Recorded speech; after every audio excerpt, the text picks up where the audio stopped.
Hi, my name is John Reznikoff. I'm the owner of University Archives, and we buy and sell autographs, and I do a fair bit of authenticating as well.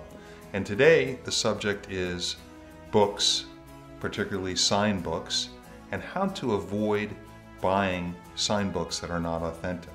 The most important thing is that you should be buying from a very reputable dealer of long standing.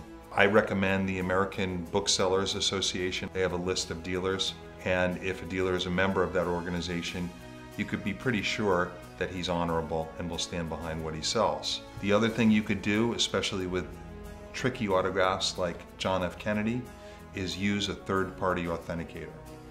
The first books that we're going to look at are ones that are purportedly signed by John F. Kennedy. And here's a nice copy of The Strategy of Peace, and inside a nice long inscription, as well as a letter from Kennedy's secretary sending the book and saying that he signed it. But if you look carefully at the handwriting, it looks nothing like any authentic signed Kennedy book. This secretarial signature of John F. Kennedy is something that again can be easily researched by using known references of what secretarials appear to look like. A third-party authenticator, if they're reputable, will maintain a large database of examples of known authentic signatures.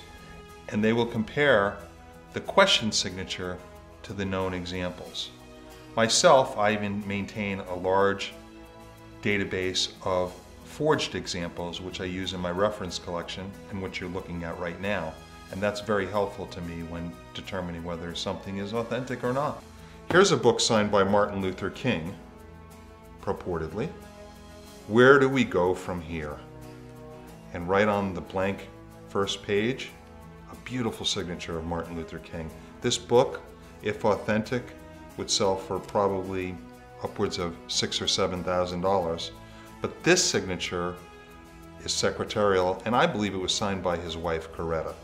The way we know this is a secretarial of Martin Luther King is the size.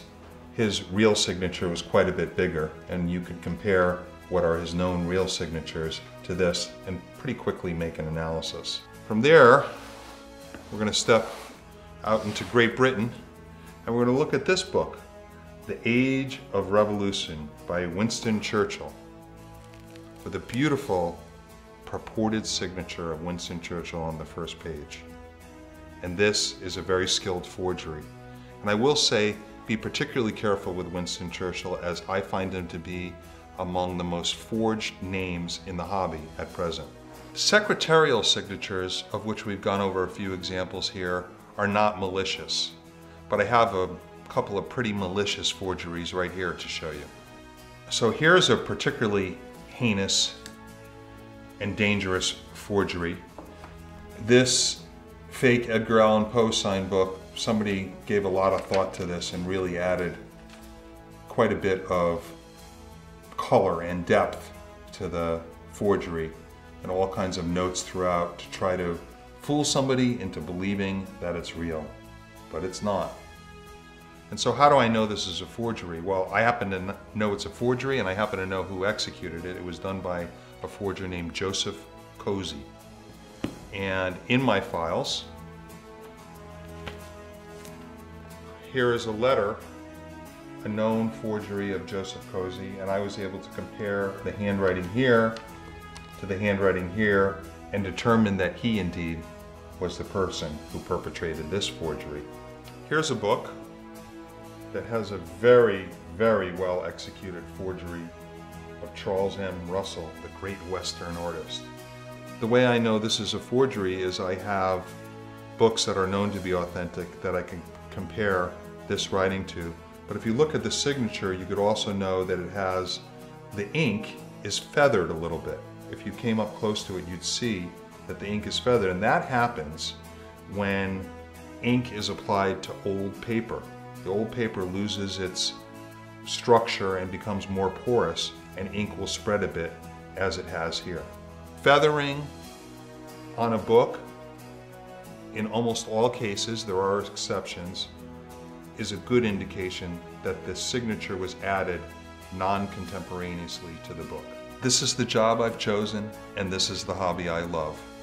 And to disappoint a person by telling them that they bought a book that doesn't bear an authentic signature is a heartbreaking thing for me. I care about our hobby, and I do my best to try to clean it up from people who are selling things that aren't authentic. But the work needs to be done before, so be careful out there.